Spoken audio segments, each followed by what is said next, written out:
মহান স্বাধীনতা দিবস উদযাপনে যুক্তরাষ্ট্রের লস অ্যাঞ্জেলেস যেন পরিণত হয় এক খণ্ড বাংলাদেশে।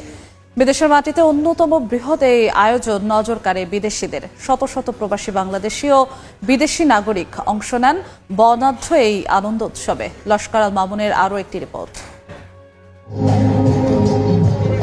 স্থানীয় সময় রোববার যুক্তরাষ্ট্রের লস অ্যাঞ্জেলেসে জমকালো আয়োজনে মহান স্বাধীনতা দিবস উদযাপন করলেন প্রবাসী বাংলাদেশিরা। বিশাল আকৃতির লাল সবুজ পতাকার সঙ্গে দেশাত্মবোধক গানে মুখরিত পুরো এলাকা। উপায় নেই, এটি যুক্তরাষ্ট্র নাকি বাংলাদেশের কোনো উৎসব মুখর শহর।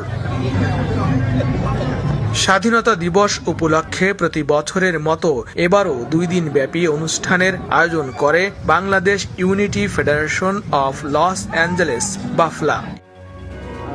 আমি নিপুণ, আমি এই এটা কি বাফলার প্যারেড না প্যারেডে এসেছি। আমি প্যারেড কমান্ডার হিসেবে আছি। দেখি আমরা প্যারেড লঞ্চ করবো একটু পরে। Thank you.